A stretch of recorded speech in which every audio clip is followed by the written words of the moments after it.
FM general अस्पताल के सरबराह doctor Farzana ने प्रेस कॉन्फ्रेंस करते हुए बताया कि एक ब्लैकमेल ग्रुप मुझे और मेरे स्टाफ को धमकियां दे रहा है।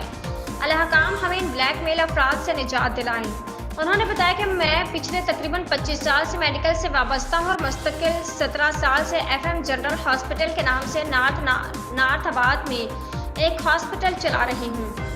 7 तारीख को अलीशा जुनैद नामी एक औरत हॉस्पिटल में एडमिट होती है जो इमरजेंसी में आई और सीरियस कंडीशन में थी। मैंने अल्लाह के करम से उसका बच्चा बचाया और उसे भी बचाया, जबकि डॉक्टर को जान से मानी कि अलीशा की जान बचाना और उसके बच्चे की जान बचाना मुझे महंगा पड़ गया।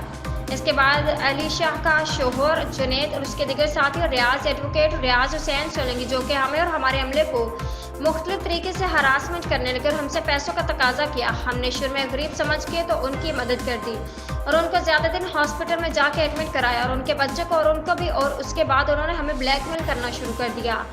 मेरी अल्लाहकाम से गुजारिश है कि chief justice of Pakistan, prime minister of Pakistan और चीफ जस्टिस और चीफ मिनिस्टर सईद मुराद अली शाह और वजीर हेल्थ डॉक्टर अजहर अली जो से कि वो इन माफिया से मेरी जान और माल को माशी शिद्दत नुकसान है, मुझे तहफ़्फ़ुज़ दिया जाए। अगर मुझे कुछ होता है या मेरे बच्चों को कुछ होता है या मेरे अमले में से किसी इंसान को कुछ होता है, इसके जिम्मेदार जुनैद रियाज हुसैन सोलंकी और एक जाली डॉक्टर उनके साथ है जो अपने आप को डॉक्टर सलमा कहती हैं।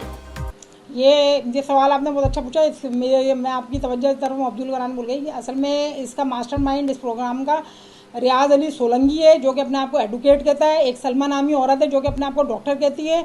और ये पेशेंट का शोहर है जुनैद, उसका बहनोई है जुहेब शुएब, ये हमें कर रहे हैं। और फरिया और अरफा नाम की औरतें हैं जो हमें टिकटॉक पे ब्लैकमेल कर रही हैं और हमारे खिलाफ वीडियोस बना रही हैं और एक ही वीडियो को बार बार चलाते हैं और बोलते हैं कि मरीज़ की यही कंडीशन है।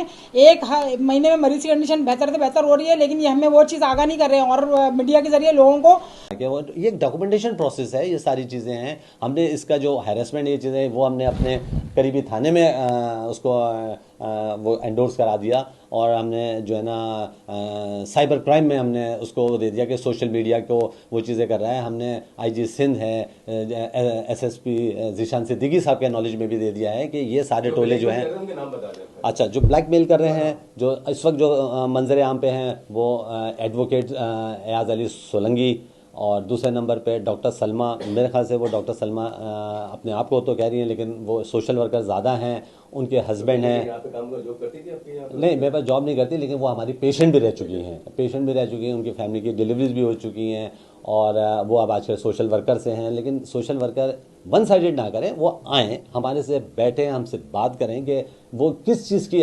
पर्सनलाइज दुश्मनी कर रही हैं। सेकंड नंबर पे उनका एक असिस्टेंट है गुल अहमद काकर, उसके अकाउंट में जो उसने 2,47,000 ट्रांसफ़र किया, उसका भी मैं एविडेंस दूंगा। फिर हमारे पास कुछ सीसीटीवी फुटेज भी है कि हमारे अभी कोई 3-4 दिन पहले हमारे 2 स्टाफ को किडनैप कर लिया और एक ऑन ड्यूटी सुबह 6:30 बजे एक फीमेल को ले गए और ऐसे एहलकार थे, 5-6 लड़के थे और वो गाड़ी में बैठा के लेके चले गए और उससे बयान दिलवाया कि एफएम हॉस्पिटल से हम आपको 4 गुना डबल सैलरी देंगे और 4 महीने की आपको एडवांस सैलरी दे देंगे, आप सच सच बताओ कि उस दिन का क्या वाक़या है। तो ये सड़क पे और इधर ले जाके कोई इस तरह से बयान दिलाना, ये एडवोकेट साहब से गुजारिश है कि ये आप एडवोकेट हैं, अगर आपके पास प्रॉपर लाइसेंस है, this is not the way कि आप है ना इस तरह से बयान लें और एक प्रॉपर नोटिस दें। हम सारे लोग आ सकते हैं, जहां आप इनवाइट करें, जहां प्रॉपर जगह है, हम क्लैरिफिकेशन करते हैं। हमारे पास तो बच्ची थोड़े टाइम के लिए रही और हमने रेफर कर दिया, इस बात को भी 1 महीना गुजर गया। अब आप ये सोचें कि 1 महीने बाद उनका क्या मकासद थे। शुरू के 15 दिन तो उन्होंने कुछ नहीं बोला, जब उनको फंड्स मिल रहे थे तो जब तक तो वो कुछ नहीं बोल रहे थे और उसके बाद जब फंड्स